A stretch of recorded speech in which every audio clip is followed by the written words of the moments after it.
I find it funny that the white girls want to tussle over black culture moments like they don't attach themselves to the persona of black men and black women to stay relevant in the community. Fendi, like the bag.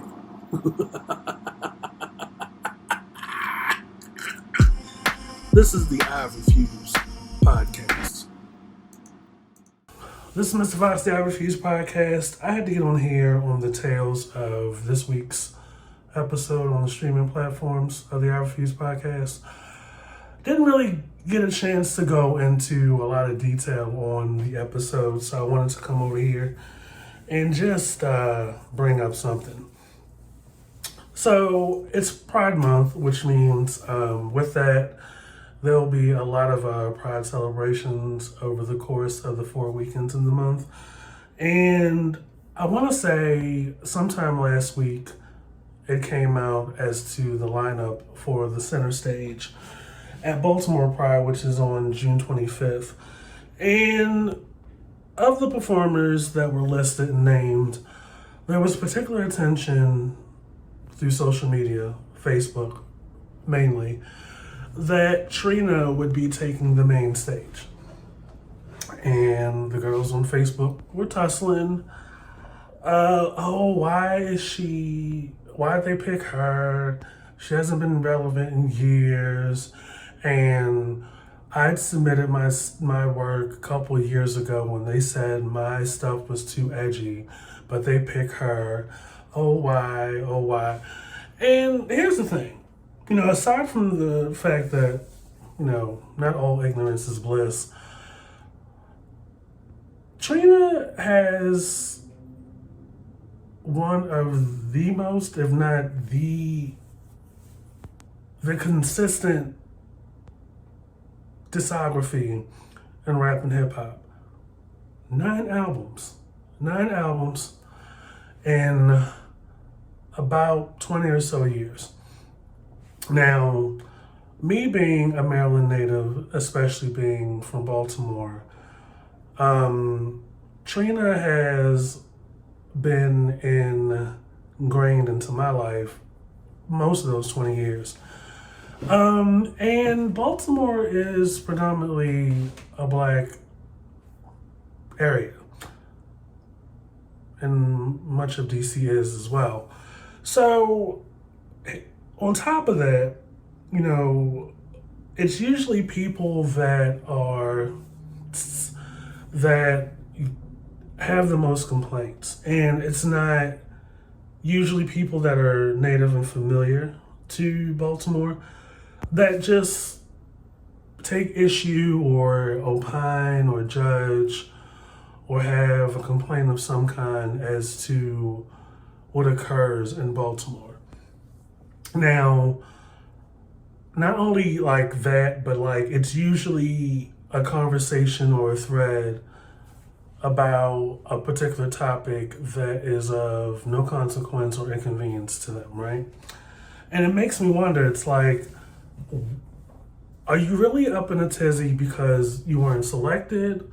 Are you really up in a tizzy because, somebody that's a performer or is of the community or is of the area that performs around the city not being selected? And it's like, a lot of people probably didn't even put in or, submit or are even interested in performing at Baltimore Pride. And then I thought, oh, wait a minute. Business decisions are based on business.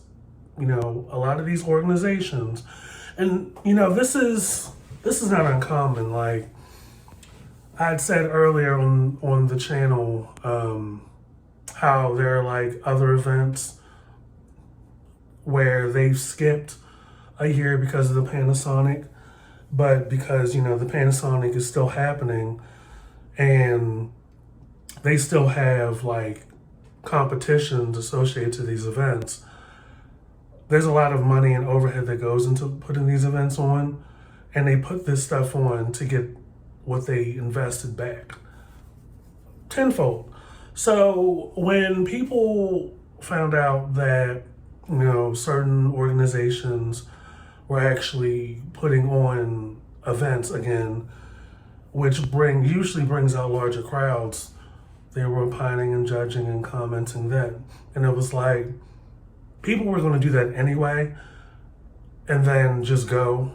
But it's like, it's ultimately up to the people, and for those of us that did our research as to how they were going to,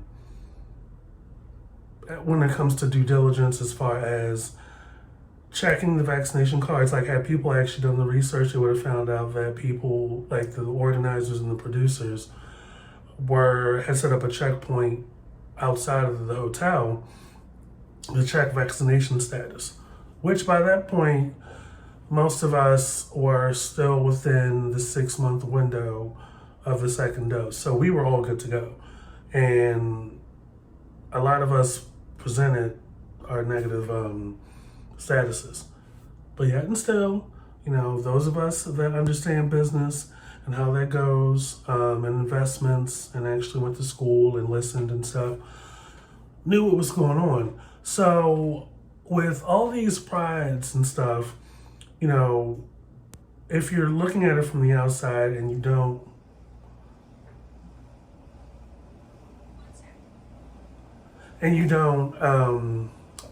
understand business, and like this kind of stuff keeps nonprofits going, you're like, okay, well, they need a name. And CeCe Peniston, love her to death. She can only do but so much. Love Martha Wash, love Tank. They can only do but so much. And the thing about it is, like, the producers and the people behind these events are putting these on for y'all. And it's like, it is what it is. And like, nobody is really gonna pick a DJ that either does it part-time or full-time or on the side that's local, you know what I mean? Like, if they're gonna get a DJ, they're gonna want like a Diplo but something within like the taste and, what people want to perform to or listen to or dance to or sing along with. And Trina falls into that category. Like, not for nothing, aside from the music, Trina has been on reality TV the past couple of years, alongside releasing albums and songs and everything. Most of which the last 4 or 5 years has been independent, by the way.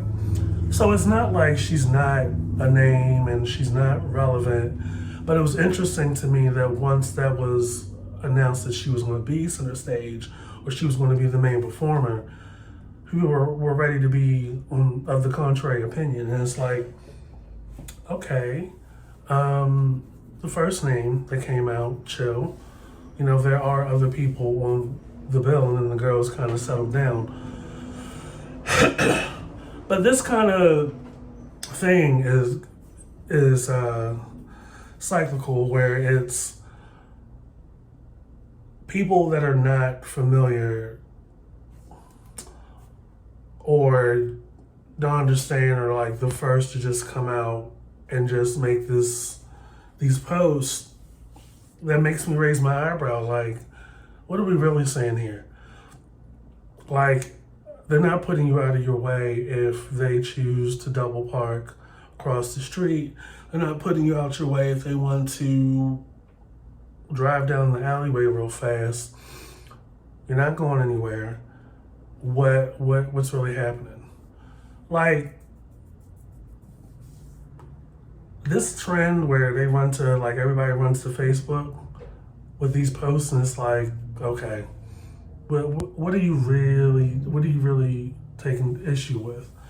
And there is a long-standing tradition that when there's snow coming or bad weather coming, people do hold spots with chairs and stuff. Haven't seen that lately, but like I said on the episode this week, I'm pretty intuitive and I'm pretty sensitive to certain things that are even adjacent to being anti-Black or being adjacent to being anti-Black culture. And it's not that I'm a gatekeeper or anything, but, I'm aware in my life that there are people that will go up to a certain point with an opinion or a judgment about people in an effort to not appear prejudiced or racist. It's one thing if you go to a Facebook page, community page or otherwise, and you want to highlight incidents of crime with, the date, the time, the incident that happened, and, what actually happened to raise awareness to other citizens. That's one thing, and that's fine. But it's another thing when you are just taking issue with any well-common thing. Like the double parking thing is not new. It happens all over the place. The putting the chair in a spot to hold, until you come back, that's not new. The driving through alleyways is not new and is not exclusive to Baltimore. I can understand if it's something you're not familiar with, but it's not something that's putting you out. It's not something that is stressful. Like as the years go on, like I keep in the back of my mind the phrase that when you're Black, you're never truly alone because there will always be a white person in your business. And there always will be. There's usually white people in my business, and I don't bother anybody. But it's very telling when they're bothered. And on top of that, more bothered than anybody else. Tell us how you really feel. So, Trina is doing the main stage June 25th at Baltimore Pride. And, initially the girls were setting themselves on fire. Not realizing, she may have had a lot of hits back when we were in high school, or some of us that have been out of high school for a while, but she's still very much relevant. Like, I wish people would get out of their minds that just because people are not on the radio as much doesn't mean there aren't other avenues. And it's unfortunate that it's of an opinion or judgment that they automatically run to that they're less than worthy or less than deserving. Or, there's credibility questions or questions as to what the turnout will be, or, the professional kind of stuff. It's like, if I was an organization or a corporation, a nonprofit at that, and I am the one, or we are the ones that put on Pride every year, and, people have been cooped up in the house for 3 years, going on 3 years, and, Baltimore Pride or Pride in general, Baltimore is on a smaller scale than like a New York City or a Chicago, right? So it's like they have to think of who they believe will pull a lot of people out. And Trina will definitely do that, especially in a predominantly Black area such as Baltimore. There are a lot of us, myself included, that still play Trina to this day. If it's not her stuff with Trick Daddy, like Take It to the House and Nah. We also got Be Alright. We also got I got Feelings for You. The song Kelly Rowland, There You Go. And then there are like cuts and other songs. Like the ignorance that people have just leads me to believe that A, they're too wrapped up in themselves and in their bubble. And they really have no interest in having a whole understanding or just even stepping out of that. You know, they have those momentary things where, you know, they kind of latch on to us when it's convenient or they need gratitude or pleasure or anything. And they go back into their little house, work their little 8 to 5. Outside of that, sitting there scratching their balls while they're playing video games. And like to think that, you know, Trina was only her career stopped when we left high school. No, it's still going. And a lot of us have been cooped up in the house, have been watching Love and Hip Hop Miami. And she is the anchor of that show. She is the big name on that show. And she still got it going on. Like, she did the verses with Eve, which was bumping. At first, I didn't understand the matchup because two totally different styles. And the impact is a little different. Although Eve has a lot less albums than Trina, Eve's impact is a little bigger. You know, when I say impact, you know, Eve is more along the lines of like Lil' Kim, to some degree, Foxy Brown, and even maybe like a Queen Latifah. But within that decade, like the late 90s to the early 2000s, Eve versus Lil' Kim probably would have been a more suitable matchup, given that Trina has like 9 albums and then like features and appearances and stuff like that. But it was cute. I watched probably about a good 45 minutes to an hour of it, and it wasn't too bad. And it got Eve to wherever they were. It got Eve out of London to come to wherever they were, and it was cute. I know having Trina on the bill will bring a lot of people out, and there'll probably be a really big turnout. There are some other performers that do the circuits, the drag show circuits, that are on the bill as well. And I'm sure at that point, the girls extinguish the fire that they set upon themselves and are good now. But, you know, this kind of conversation, this kind of attitude that, you know, whites that move, import themselves into Baltimore, complaining a lot, but in the next breath talk about how much they love the area. And it's not even always the people that are in Baltimore. It's usually the ones that are Baltimore adjacent that also have shit to say. And it's not even a purpose but to be negative and nasty. Like I said earlier, the difference. And with that, the difference between being ignorant